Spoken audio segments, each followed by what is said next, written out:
Nityanandam, bienvenue de retour, Nityananda Rudras. Aujourd'hui, dans la vidéo, on parle de l'importance de comprendre la différence entre l'âme et le corps.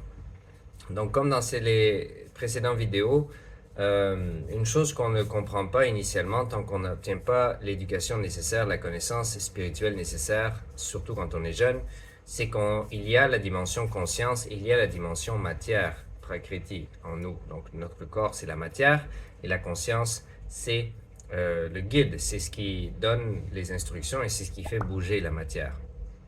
Et donc, une chose qui dérive de cette relation, c'est le fait que notre âme ne vieillit jamais. Notre corps passe à travers le processus naturel de la matière, qui est la naissance jusqu'à la mort, jusqu'à la destruction, la création jusqu'à la destruction. Mais notre âme, elle, n'est pas piégée dans le temps, elle n'est pas contrainte par le temps, elle est toujours jeune. C'est pour ça qu'on dit que Paramashiva, il a éternellement 16 ans. L'expérience que tu as quand tu as 16 ans, cette expérience, c'est l'état perpétuel de l'âme. Et donc, quand on comprend ça, on est en mesure d'être dans la complétion au fur et à mesure qu'on utilise ce corps dans cette vie-ci. Parce que quand on n'a pas cette complétion, ce qui arrive, c'est que surtout, quand on est jeune, on fait des mauvais choix, parce qu'on ne réalise pas qu'est-ce qui se passe et la réalité qui est sous-jacente de notre existence. Et quand on vieillit, on commence à rêver du temps quand on était jeune.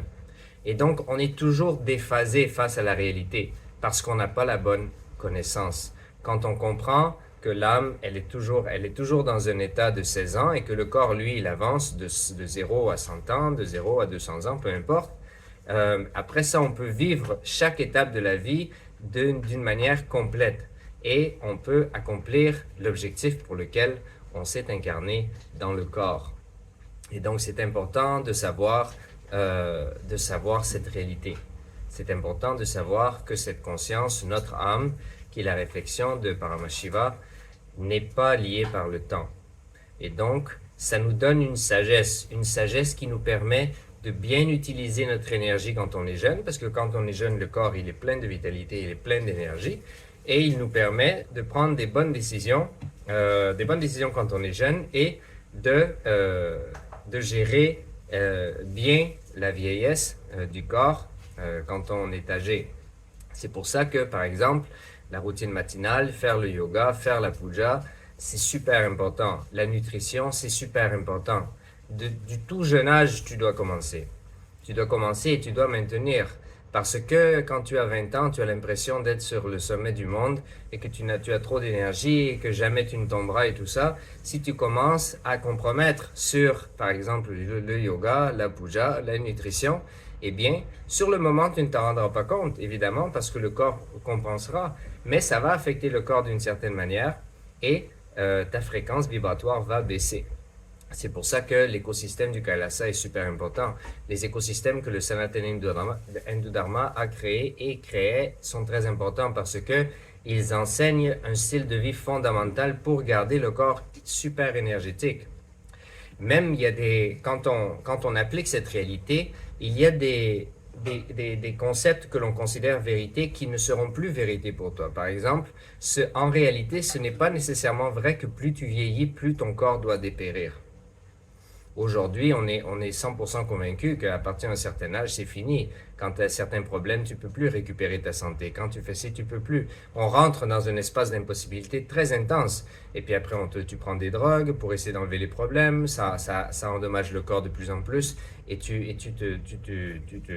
le corps meurt de plus en plus vite. Mais il faut savoir comment le corps fonctionne. Il faut savoir la réalité entre le corps et l'âme. Et puis, il faut prendre les bonnes décisions. Il faut prendre les bonnes décisions tout au long de la vie. Et c'est pour ça qu'il est très important que ce savoir de Kailasa, que le travail que le SPH fait, que Swamiji fait, est extrêmement important, surtout en 2026, parce qu'en 2026, on a perdu beaucoup la sagesse, surtout la jeunesse. Avec toute la technologie, on se perd hyper rapidement. Et puis, quand on se perd après, on ne sait plus comment se retrouver. Donc voilà pour aujourd'hui. Merci d'être avec nous. On s'abonne. On supporte, on soutient le Kailasa, le SPH du mieux possible. Vous avez des liens dans la description pour voir d'autres choses. Il y a des programmes que nous faisons également, que nous rendons accessibles dans différentes régions du monde, en Amérique, en Inde et puis maintenant en Afrique, en Guinée-Bissau pour l'instant. Et donc je vous invite à participer à ces programmes, avoir une expérience, permettre à la transformation de commencer et avoir une percée de conscience dans votre existence. Donc ceci étant dit, merci beaucoup. On se rappelle d'être le témoin du témoin, l'observateur de l'observateur, le sakshi du sakshi. Om Nityananda Parama Shivoham, Nityananda. Har Har Mahadev.